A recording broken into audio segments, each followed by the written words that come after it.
The newest British air carriers are the first ever to have a twin island design. But why did the British Navy come up with a design like that?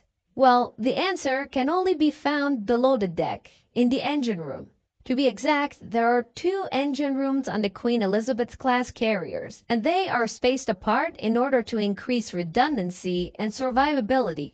See, during World War II, HMS Ark Royal was lost to a single torpedo hit, which caused flooding in the engine room. For this reason, HMS Queen Elizabeth and HMS Prince of Wales have two propulsion systems, which are separated, so in case one is compromised, the other can still function. But this creates a problem, as both propulsion systems need their own set of exhaust shafts and downtakes. The gas turbine exhaust pipe is 2.4 meters in diameter, and it can't be easily bent, meaning that the shaft has to be pretty much on top of the engine room. Since the downtakes and exhaust pipes are hidden within the island's megastructure, it means that the newest British air carriers could either have one long island, just like the Invincible-class carriers, or two smaller islands. British engineers conducted a thorough analysis to pick which design is better, and since we already know the outcome, we will discuss the 5 advantages of having a twin island design and one major disadvantage.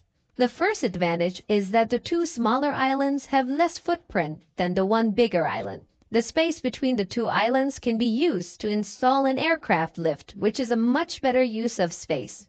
The second advantage is reduced air turbulence on the flight deck. Turbulent air is a major obstacle in flight operations, and having less of it is always a good thing.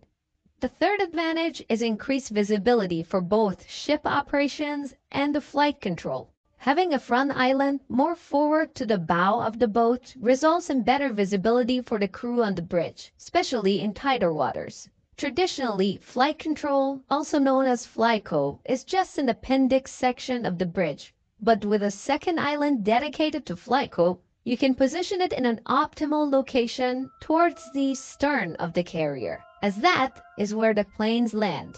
The FlyCo tower has a 290-degree view of the flight deck through giant 3-meter-tall windows. Having such a view simplifies things and increases aircraft controllers' awareness as they talk through the landing procedures with the pilots. The fourth advantage is that the twin island design allows for better separation for the main radars, since having two sets of radars on two separate islands decreases signal interference and blind spots. The fifth and final advantage of having twin islands is that they can be constructed off-site as separate units and then installed into the hull. This is much easier than building one large island made of mini modules. But what about the disadvantages? Well, the biggest disadvantage actually seems to be the physical separation itself. See, the front island is primarily used for ship control, and the island towards the back is used for FlyCo, for flying control. Since launching and landing aircrafts from a moving ship is a delicate process, it means that ship control and flying control need to be in constant communications, as the ship's heading and speed must be precise during launches and landings. Having ship control officers and flight control officers work together in close proximity simplifies things. So now, having them on different islands means that they have to rely on intercom for their communications. This is something that will take some time to get used to. That said, in case one of the islands is compromised, the second one can assume its functions and vice versa. If the intercom breaks, even though not ideal, everything can still be run from one of the islands. What do you think about this twin island design? Be honest, does it look ugly? Let us know in the comments below, and as always, thanks for watching.